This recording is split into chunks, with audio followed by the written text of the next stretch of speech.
Okay, then I will begin anyway. We are continuing our series of open lectures of our professors, especially for my benefit, because I cannot be in his class, and so certainly also for the benefit of the students who have not been in his class this year. Most of them have had him last year, so they still are thinking about what he said about the truth thing. You know, there was something truth happening last year. This time he is doing something in the spirit of the cross-disciplinary, in the spirit of media. And as you know, media, we understand not just mass media, but also literature and art are media for us. And we always are happy if we have professors who are not just one thing, like just a philosopher, but also at least moonlighting in some other professions like stand-up comedian, or in this case, a novelist. He has written 2 novels when he was a very young guy and didn't know better, but 5 years ago or something, he wrote a 3rd one, so actually he has not this excuse anymore.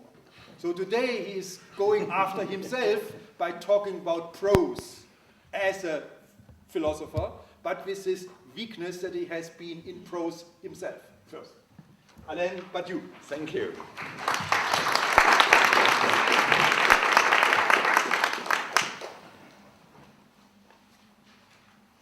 My lecture is about some philosophical consideration, but some philosophical considerations about prose, and more specifically about the prose of Samuel Beckett. And as you can see, Paola is near me. And she is near me for a precise reason.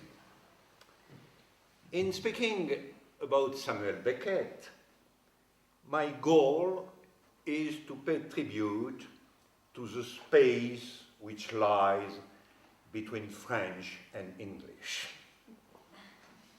You perfectly know that this space is for me when I am in the UCLA of Los Angeles, or in London, or in Oxford, or, for example, in the European Graduate School of Sarasfe.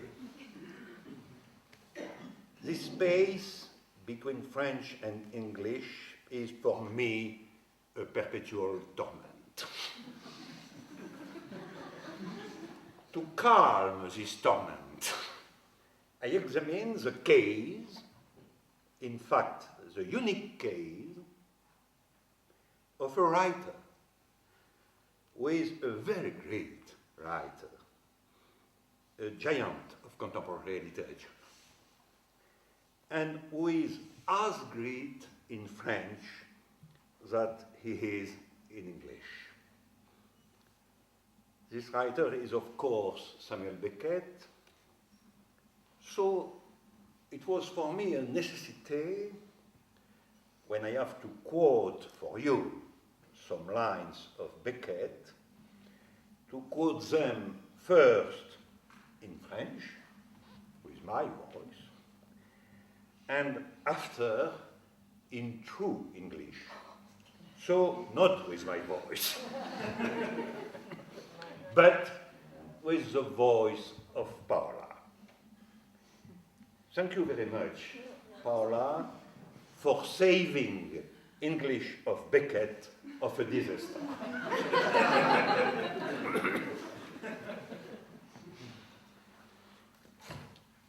The great question of Samuel Beckett is the question of the other.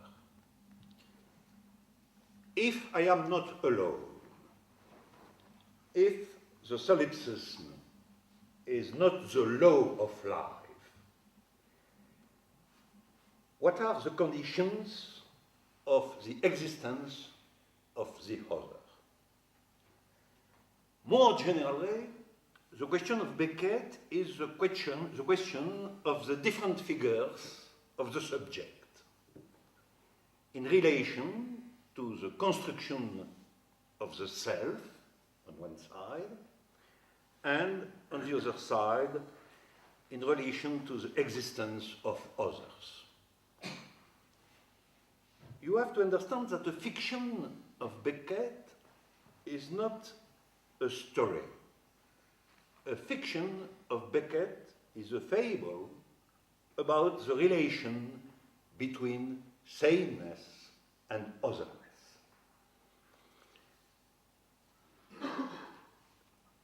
The description of the subject's figures takes place in a remarkable fictional arrangement in the book Commencer, or in English, How It Is, a fiction published in French in 1961.